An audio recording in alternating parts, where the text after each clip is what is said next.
Hello, fellow dog potters. Hope you've all had a lovely time since the game on Saturday. The weather's been really beautiful, but freezing at night.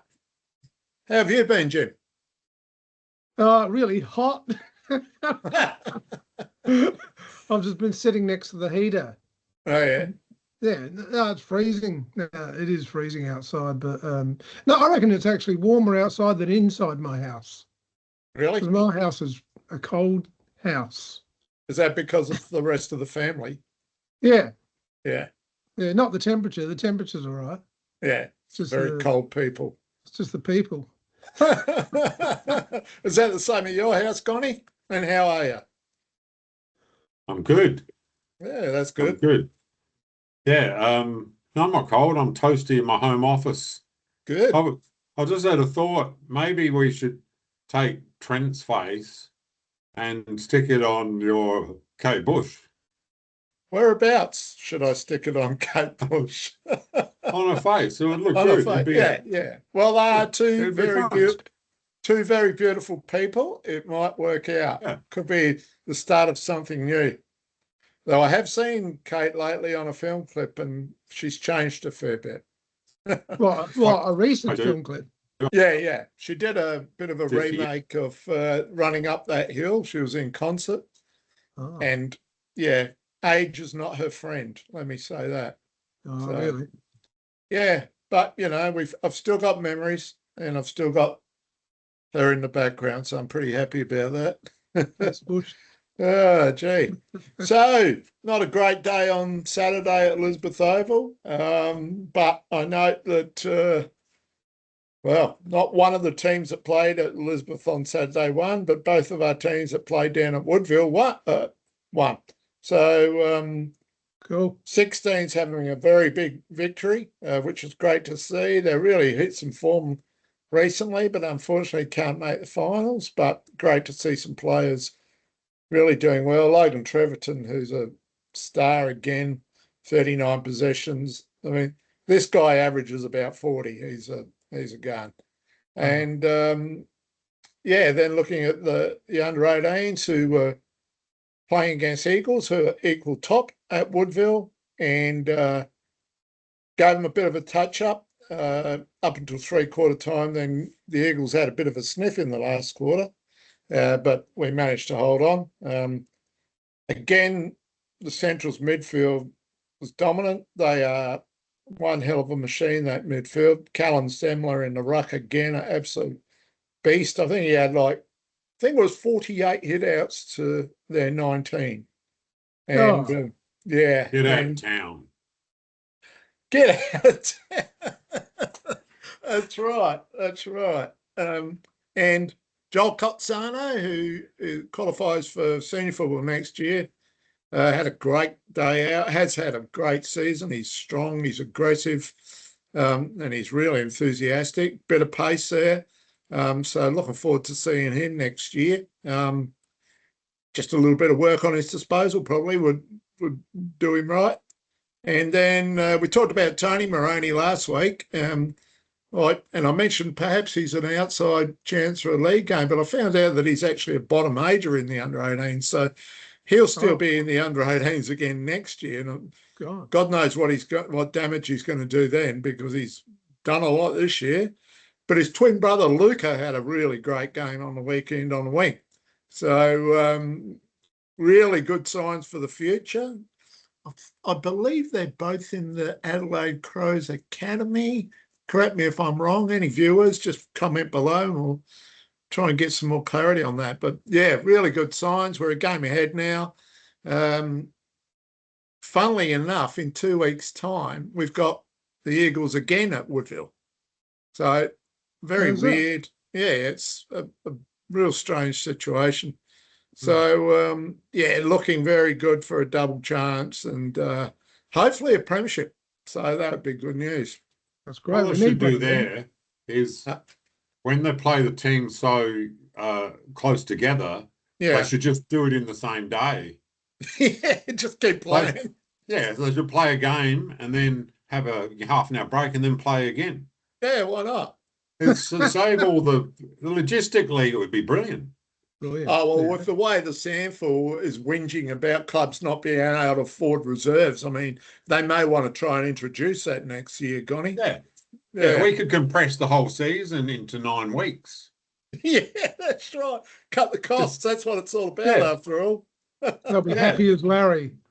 Yeah. Well, it looks Gotta like, love them, don't you? so it sounds like Centrals have got another set of dynamic twins coming through the ranks to to take after the Both Gowans. We've got midfielders. some Moroni twins. Yeah.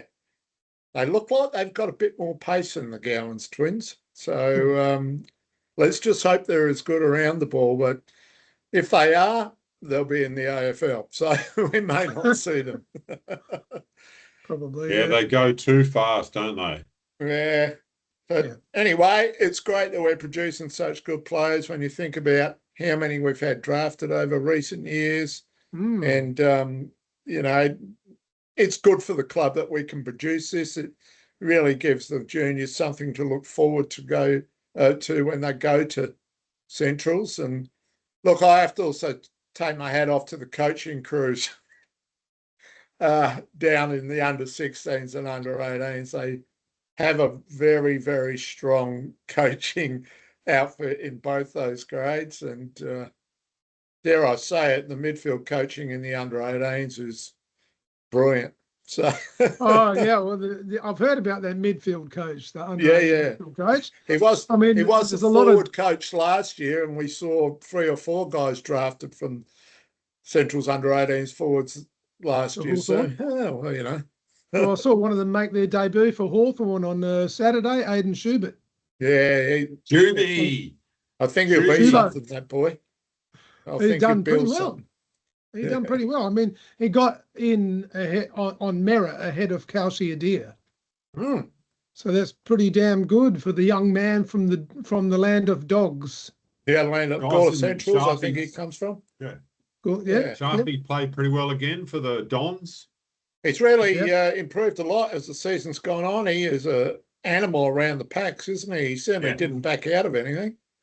Yeah, it's confident. Some players, I think, they're great at SANFL level and below, but it's like, you know, playing in front of 20, 30,000 people all of a sudden.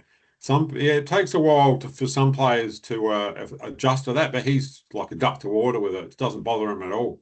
No, and he did have a few injuries there. He missed a few weeks, so it doesn't seem to have slowed him down at all. And yeah, he's a tremendous player. Yeah, but Essendon were just managing him before the finals. I don't think Essendon know how to manage anything. Oh, the finals. No, it's great to see. What do you reckon about Hurd potentially getting the role next year?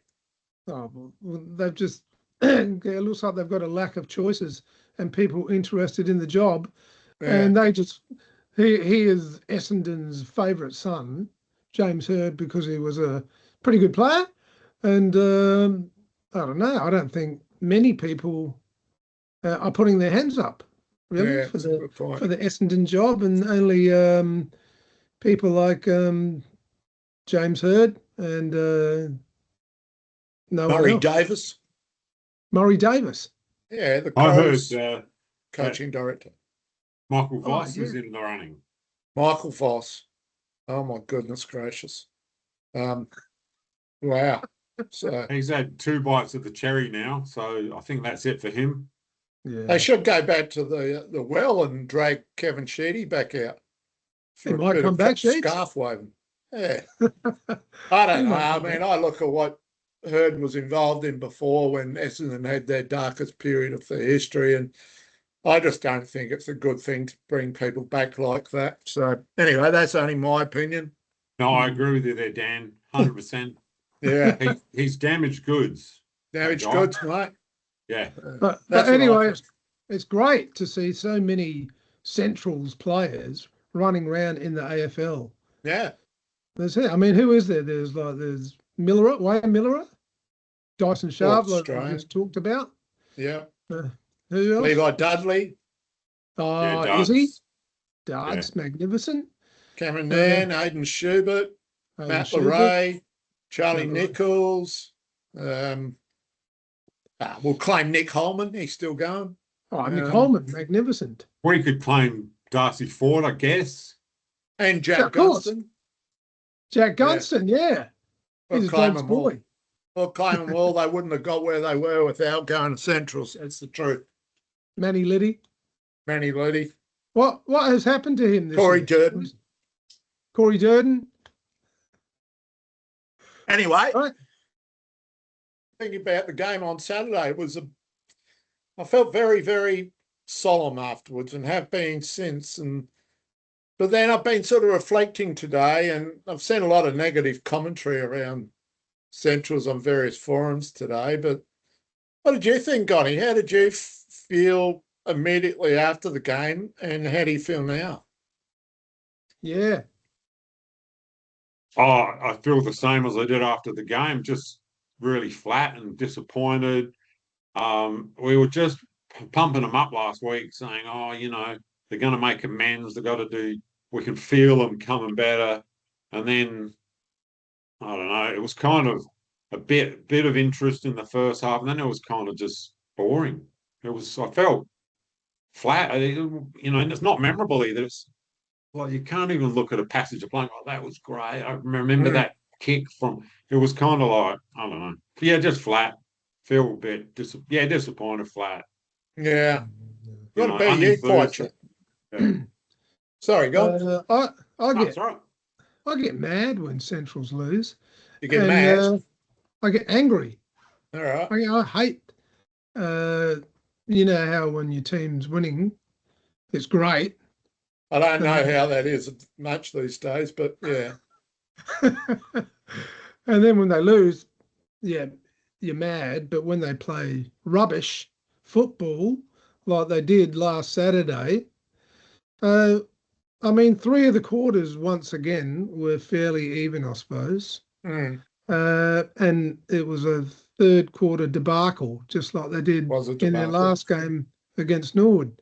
7 goals to nothing. And that's the game over. And, totally.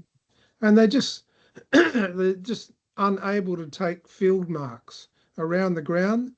When your team's kicking down the line or something like that, they're just unable to take a contested mark around the ground. They just don't do it. I was thinking about that, and then I thought they probably can't take too many marks because the ball very rarely reaches them on the full. It's always going here or there or there. But, I'm being a bit sort of flippant with that. But time in possession, holding the ball, finding uncontested players, uncontested marks is abysmal. It really is. That third quarter was actually embarrassing. That's the way I felt. And that's why sort of in the last quarter, despite a little bit of a renewed effort, it was really just, I don't know, just sort of didn't even hardly watch because I'd lost interest in the game because of that massive deflated feeling I felt after the third quarter. So, it was pretty miserable, I thought. We were hoping for a replay of the 1979 Centrals versus Sturt game at Elizabeth when Sturt kicked 10 or 11 in the third quarter and were 5 goals up. And I remember that feeling then at 3-quarter time. We were just going, this is shit, man. And then Centrals came out, and the likes of Peter Jonas and John Duckworth and Dean Mobbs just turned it on.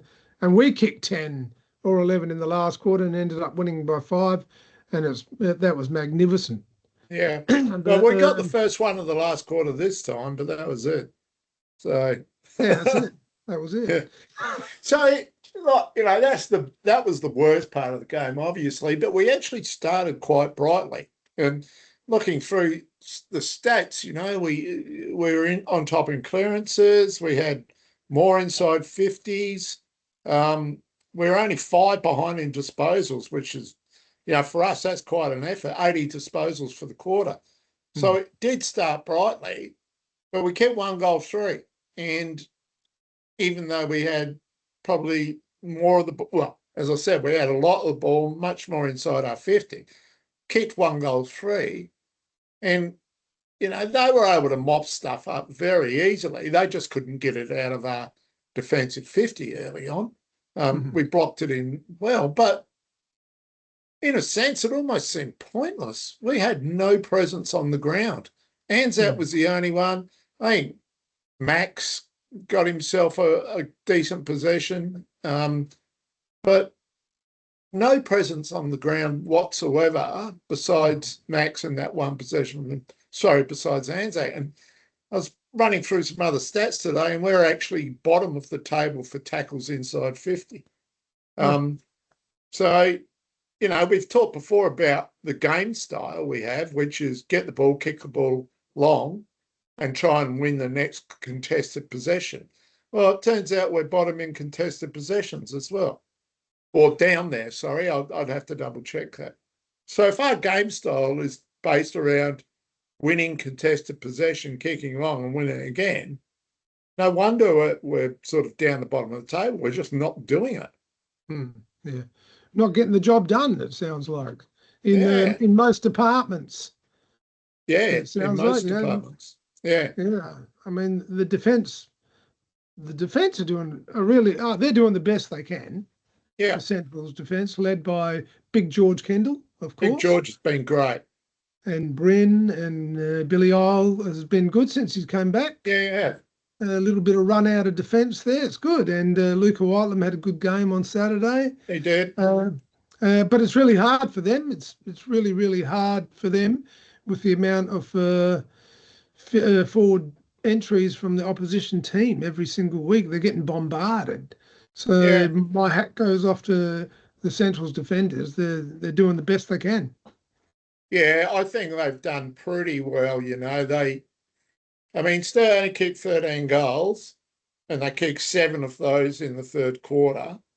So for the rest of the game, you know, their efforts were really good. I mean, that spoil that George executed in the first quarter when he just ran from 30 metres away and just fisted it in front of that guy, that was brilliant. And he was good all day. George actually drew 4 free kicks for the day, and I thought that was fantastic.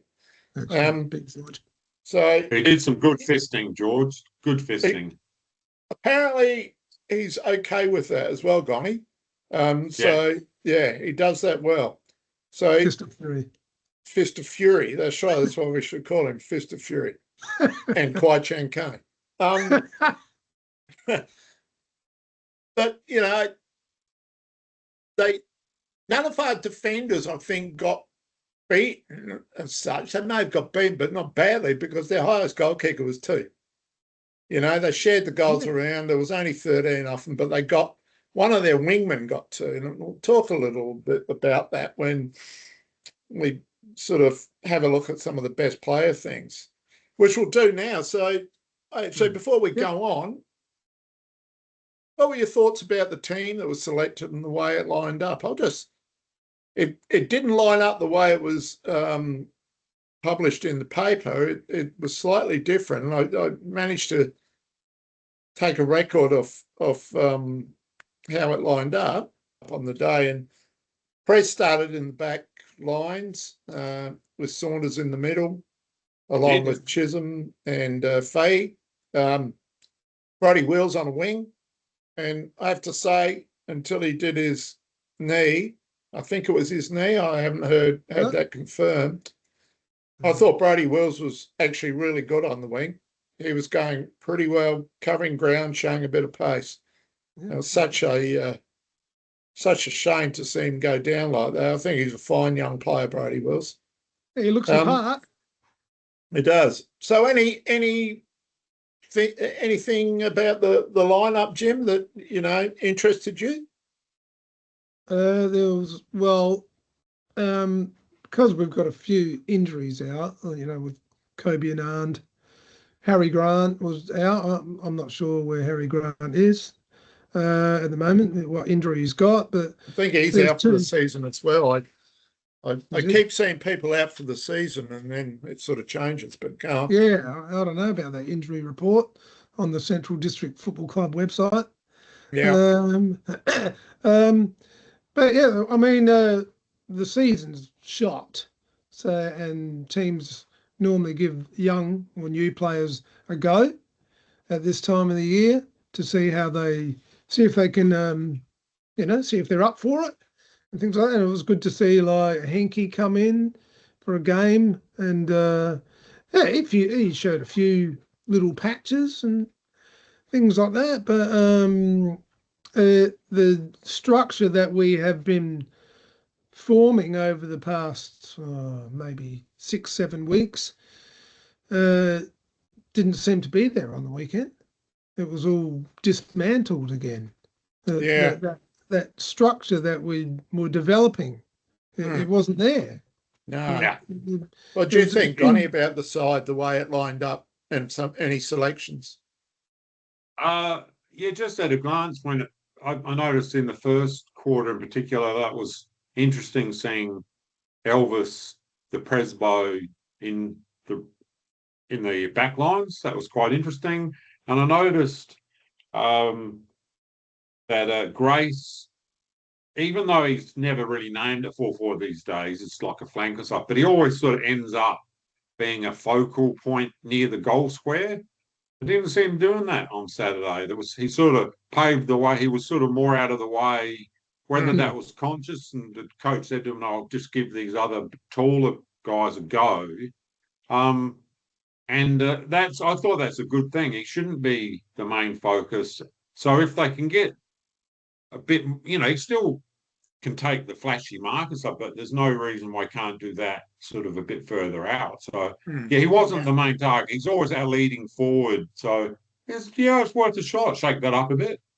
Yeah, no, I agree with that one. We saw him up the ground quite a bit in that first quarter, down on the halfback line a couple of times, and we know he's got the pace. And I thought that was a pretty good move, but I mean, he did a little bit in the rest of the game, not a hell of a lot. 3 weeks now in a row without a goal, which is very unusual for the 5-time leading goal kicker. I'd imagine his confidence is down a little bit. But, he's the type of player that will bounce back. He's just as likely to go out Glenelg this week and kick 4. So, and we hope he does. Yeah. Maybe his haircut's been affecting his gameplay a little bit. It's like Samson. Is that Samson and Delilah? Yeah. Samson gets his haircut? Yeah. Maybe it is. He's lost his powers. Lost his powers. Yeah. Yeah. Wow, maybe he can wear a wig then. Like a Ginger Tompkins wig. Like Brent Guerra. Have you noticed that Jimmy, with his glasses on his head, if you look at it carefully, it looks like a plastic toupee. Not even there. So put it back. You can imagine it's like, there you go. Plastic toupee. It does. A plastic. Yeah, like those Devo hats. Yeah. Devo used to wear those plastic toupees. Yeah, you look like that. Oh, gee. I don't know why anyone's wearing dark sunglasses in his basement at night time. I just found them. They shouldn't be in here. Okay. Just to get rid of the reflection. Okay. Right. What does Trent think about that, Connie? Let me have a chat.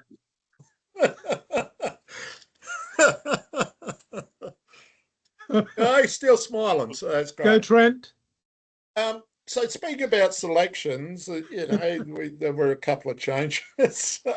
And last week I mentioned I might get down to the reserves early and have a look at the last half of the game with the view to sort of keeping an eye on a few players who have got some potential. And I walked in and it was 11-5 to Sturt. No, 11-6 to Sturt, 5 points to Centrals. So I'm just like, why did I bother coming here? God. It was terrible. I think it finished, what was it? 18-3, something like that. It was horrid. And I did try and keep an eye on a few players. Look, I thought Lane Ellis was good again. Got plenty of the ball. But, yeah, up against it. The best was Jonah Pyman, a halfback flank. He took 9 marks there and had 17 possessions, and I reckon put in a great game. He's a hard nut, and yeah, he was good. I thought I'd keep a close eye on Hamblin, who was a recruit this year, and he'd been racking up a fair few possessions in the reserves. He's a very solid customer in the middle. But I think he is quite a ways off being fit enough for league football. He keeps running. Yeah, he keeps running, but he struggles to keep up. But I think it's something that can be worked on. Shed a kilo or two. I mean, he's not fat by any means, but he is solid. And I think if we can sort of work on him to increase his fitness and so on, he could be handy because he certainly knows where to go. It's just that he was trailing his player when he was running back all the time. So there wasn't really much there. The brightest light was Jack Gordon, the under-18, who came and played. Didn't have much of the ball when I saw the stats at half-time, but his second half was really good. Showed the class he's obviously got. He was in the state under-18 squad. There's a chance to get drafted. But, yeah, he did some really good things in the second half. Well, that's what, if the juniors aren't performing, they're not going to put much pressure on the seniors.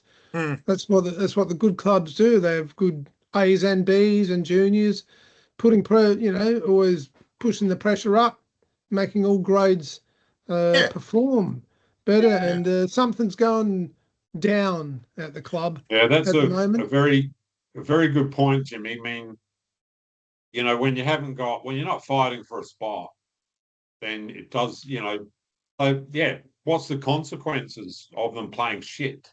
Yeah. I'll bring up somebody else from the reserves who plays shit in the reserves. It's kind of like, well, you just got no pressure. Yeah. Yeah. You shouldn't need it though. You shouldn't if you love your sports, you shouldn't need that pressure, but they obviously But it is a reality, Connie, isn't it? Yeah. Yeah. And look, the reserves have been okay the last couple of weeks. And Sturt had only won 5 games or something in the reserves. We were a real hot chance. I think they thought they were, but never eventuated. Actually,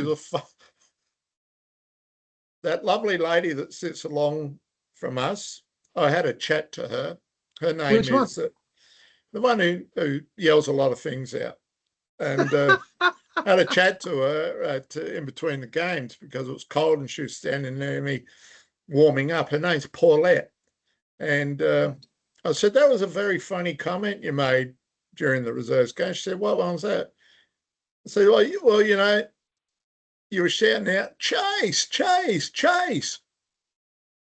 Or are you too lethargic? Or is there too many letters in that word for you? So she was calling that out to our players. And I thought, okay. That's a good one. That's pretty funny. She comes out with good ones, actually. Paulette. She does. She's a stalwart. Yeah. So Paulette, her name is. She's our new friend. I told her to watch this episode. So, hi, Paulette. I hope you're tuning in. Let's have a look at the 3, 2 and 1 votes and run through your best players and why you selected them. Can we do 2, 1 and -1? Yeah, sure. Dickhead. So there's a summary of the game showing score, goals, disposals, ranking points. Thanks to the SANFL app for the ranking points and the summary. And that's the accumulated votes from our 3 sets of votes that we've put in. Tell us who you went for, and we can see if we make some sense of these votes. Just don't remember. I went Anzac, Pudney, and Oh, and Presbo. and Presbo, Anzac, Pudney, and Presbo. I gave one to Presbo because I just love the guy. He's great. Yeah, he always does something. That guy. Yeah, but you can't give him votes because you're in love with him. You can. It's biased, but yeah. Who doesn't love the Presbo? Everybody does. Oh, he's all great. love the Presbo. Yeah, he's great. I gave 3 to Guy Pudney. Yep. 2 to Luca Whitelam. Yep. And 1 to Dane Postuma. He had his best game of the season. He hit double figures with his disposals. So I'm going to give him an incentive vote there. That's fair enough. That's fair enough. He was certainly the best he's been for the entire season, and he did some pretty reasonable things. We've always said his kicking's pretty good, and I thought he used the ball pretty well. So, yeah. No, very good. So I gave 3 to Pudney on his wing, high possessions, but lots of tackles and lots of clearances, which was a real good part of his game. 2 to George Kendall, thought he was great all day down back. And 1 vote to Bo Thomas, who, competed a lot, took a few clunks, and, thought he was all right. So just looking at the leaderboard now, Anzac's hit the front with 17, followed by Josh Fahey, who's 16, Presbo with 12, Puddles with 12, Bo Little, George Kendall, and also Bo Thomas is in there with 6. So fairly tight at the top, and a couple others sort of chasing close behind. And with 3 games left, it could be really interesting. Yeah, that's right. Yeah, that's good. Yeah, it's good. Awesome. Hey, Gons, I noticed you broke the mold. You went the chicken burger on Saturday. Oh yes, yeah. It's the first time. I mean, I've had a sausage there in the past, but my go-to is always the steak and onion sandwich. Have done that for many, many, many, many years.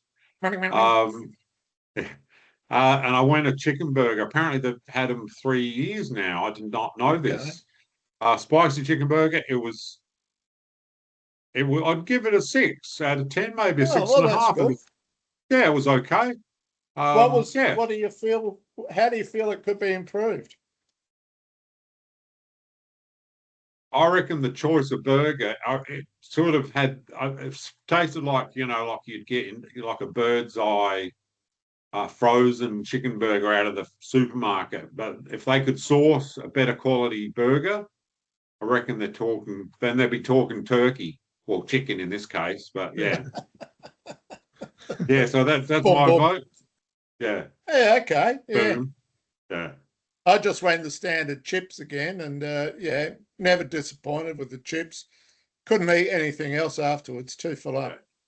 I had some of Madeline's. They were above par even for them. They were a good batch. Yeah, good batch, man. Yeah.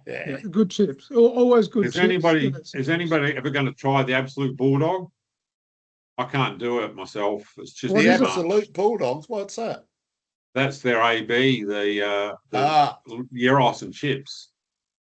Something about the way those things look that just turns me off.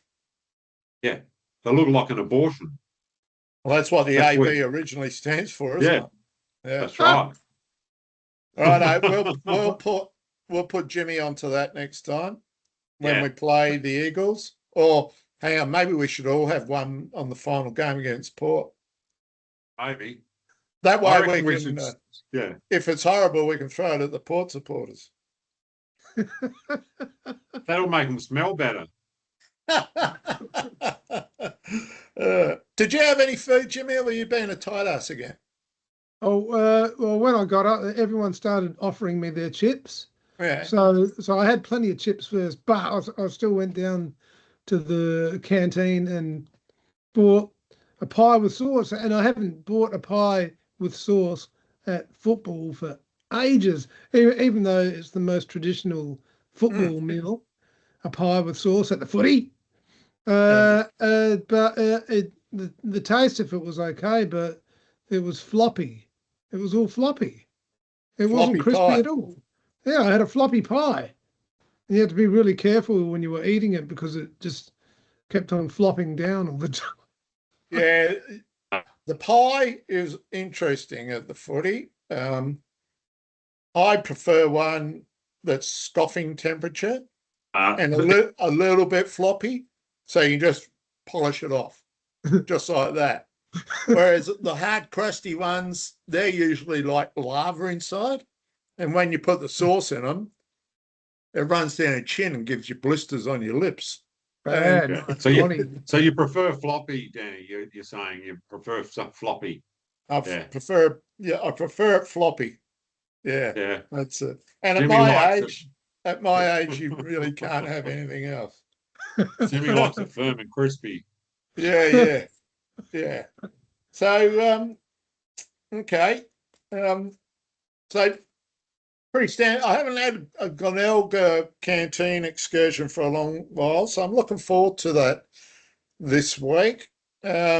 Not quite sure what to expect. Maybe being by the seaside, there'll be some beautiful oysters, or something like that, or some crayfish or something. Yeah, we might do all right there. You can have counter meals. You can have counter meals while you're watching the football at Glenelg Oval. Can you? Yeah, because the club rooms are so close to the fence. No, that's pretty good, isn't it? And they've got those bifold doors that open right up, so you can sit there and have a snitty and a pint. But wouldn't the members have their meals and just stay sitting there? Yeah, they don't really move much at all after that. They're supposed to get a meal. They don't want us there anyway. I mean, we remember Graham Corns, once saying, "Stay up north, you bloody whatever you are." So I actually rang radio station that day. I was pretty upset with that. So. Oh, did you? Yeah. And what a snobby thing to say. Oh, yeah. What he said was pretty horrendous. And I rang up and I said, that is absolute garbage, that you can sit here and say, we don't want your type down here. But when we come down there, we get comments like, get a job, you dull bludger, broken into any houses lately? Oh, why don't you learn to read? And, that's really, really low, really bad. Yeah, it's disgusting. It was interesting. Their ignorance. Yeah, it was interesting because when I was speaking to them, it was KG and Cornsey didn't say a thing, and KG just sort of stuttered something. I didn't even know what he said at the end of the day. But he's made a could career never from understand that guy. Yeah. Yeah. Actually, one thing I did find funny, there was two things I found funny when we're there on the weekend. They're talking to Buddha Jarman there at halftime of the game. Oh. And, we had that funny incident last few weeks ago when David Sowell gave a real quirky answer, and they said to Buddha, oh, yeah, so Buddha, you've been here since 1961 and you've got picket number 31 on the fence there, which is great. And he's going, yeah. And he goes, and what does it say there? He goes, I don't know, I haven't read it. I thought that was awesome. And what did David Sowell again? They asked David Sowell what his some of his fondest memories have you got were. any great memories from Elizabeth Oval here? And he said, no, not really. Yeah. Sally. Yeah, but we were talking about Gary Jones, if you recall, and the big grip, Gigantor with his arms straight up in the air, just boom. And, he was such a great player and so entertaining. Our Uncle Colin Jim used to, you puny Jones, and it was brilliant. Remember when we were playing North Adelaide and he was going to take a mark and Bowden Jaworski jumped in front of him and he marked Bowden Jaworski's head? Yeah. And just held him off the ground and then dropped him. That was like world such a good player. Days. Yeah. And that was great. Bob Hobbs was our next door neighbour. He was a trainer at Centrals, and he was running now. He saw Gary Jones sitting there on the ground and he ran out and he said, "What's wrong, Gary?" He goes, "Nothing, I'm just having a piss." Out on the oval. So that was just classic. I really like that. Gary Anyway. Jones, magnificent full forward. Another great pass player. Yeah. Gary Jones, fantastic full forward. He was in the same era as the likes of, Dean Farnham. Yeah. Automatic state selection. Dean Mobbs, Lyle Skinner, all these magnificent players that we had that never played much state football for South Australia, except for Dean Farnham. Yeah. I was actually watching a bit of YouTube of some of those old games, and Gary Jones was playing full back in one of them, and he was actually surprisingly agile. From a bit different to my recollection of him. But yeah, terrific. Well, he kicked a lot of goals one year. He kicked a lot of goals every year, but wasn't one year he kicked 91 or something like that, or 83 or something? Yeah, it's a hell of a lot of goals, and he could kick a long way. So, yeah. Not as long as Max George though. No, Max George, brilliant kick of the ball. Okay, boys. So this week we're heading down to the Bay.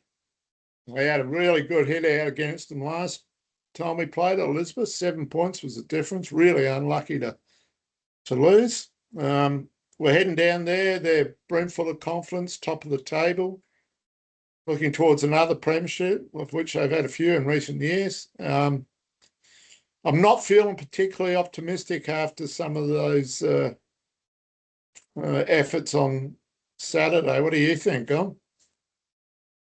I think they're going to get smacked. 49 goals?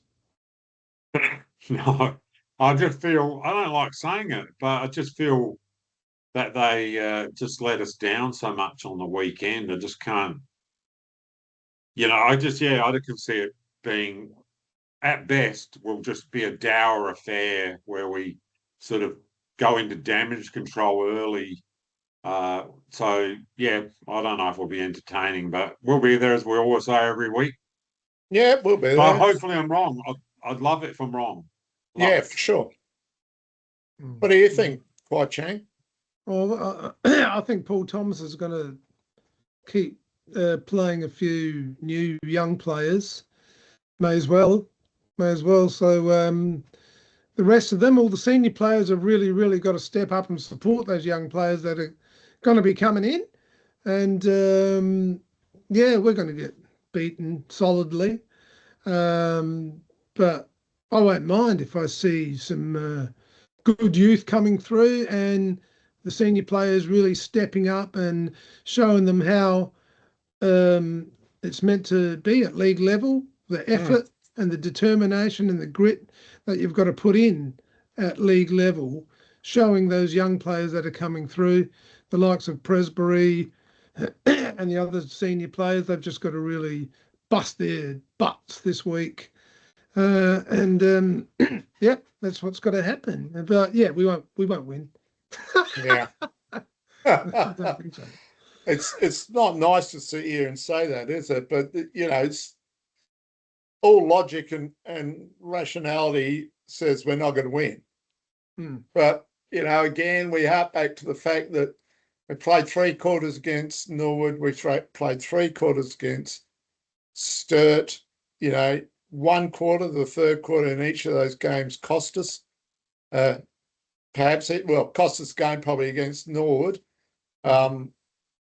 And 4 quarters is what I'm looking for.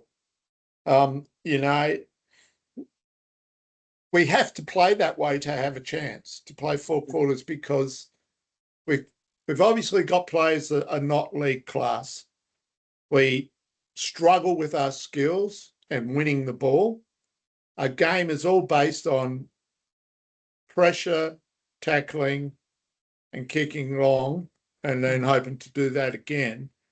And that's a tough way to play football.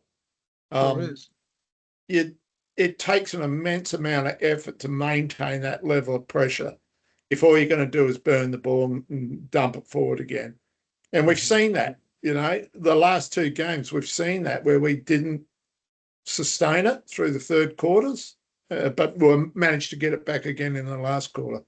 Yeah. So I'm hoping for a 4-quarter effort like we did pretty much against the Bays last time. But yeah, it's hard to see us coming away with a victory. Mind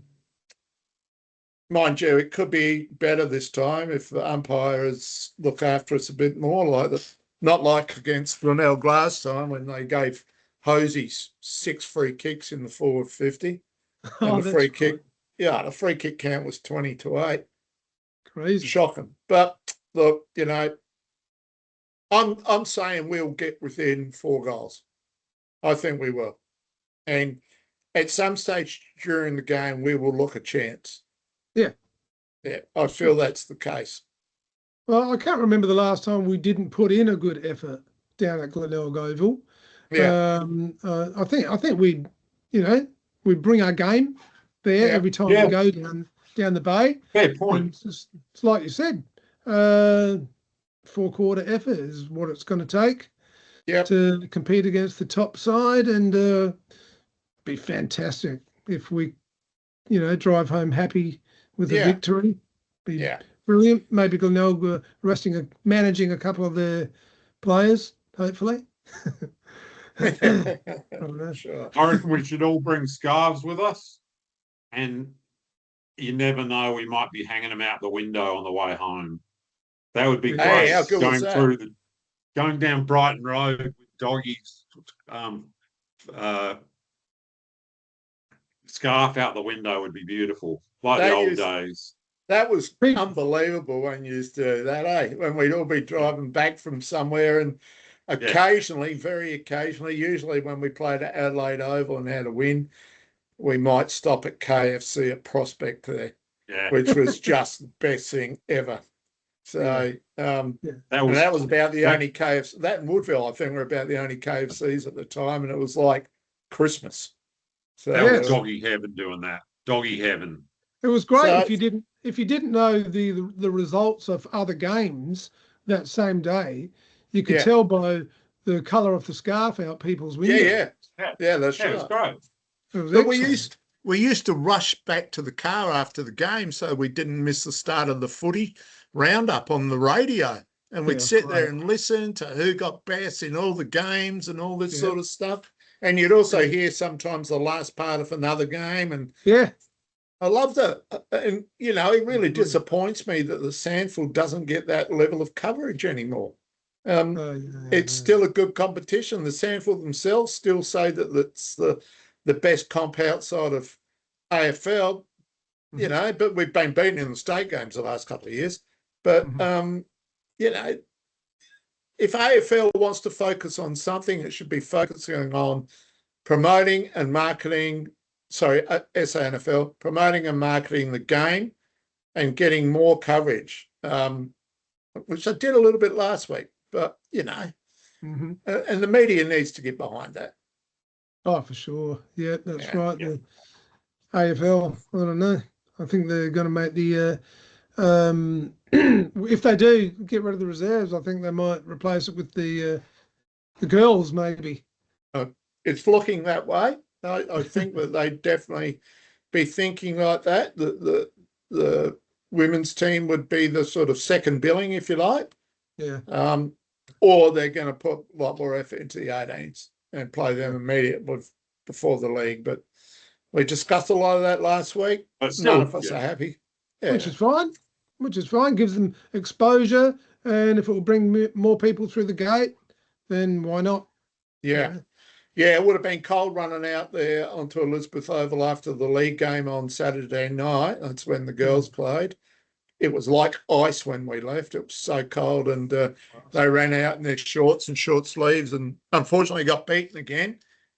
Second bottom now, but never really get smashed. They're not a bad side. They just need to put a few things together, I think. Yep. Okay. I think we've had a very pleasant little discussion today. Thank you. Thank you for your time. Yes. And thank you to all. Hey? So one what? He's frozen. You're frozen up, Gonny. Come on, Anik. Sorry, the screen's frozen. Yeah. Is that better? Yeah. Yeah. So I was talking to a buddy of mine. He's Tom Emmett's dad. We're having a good chat. And Danny walks over and says, I just had a sip of your drink. You've got a cold sore and you've been with ladyboys in Thailand, and then just walked off again. And I told Claire and she was cracking up. She was cracking up laughing. But Brian was just standing there going, oh, yeah, okay. I know how it is around here. That's when he left. Yeah. No. I keep inspecting, I keep feeling like I'm getting a tingle under the whiskers here, but it's been driving me nuts. So No, anyway, it's all good. Next time use a straw, Gonny. So okay. Thanks, guys. Thanks to all the viewers, listeners. Don't forget to subscribe and like, and hopefully we get a few more people joining us next week. And talking about the Mighty Dogs. We got 3 games to go, and hopefully it's 3 good sessions we have from now on. Thanks, everyone, dogs. And go you dogs. Go dogs. Yield to none. All righty.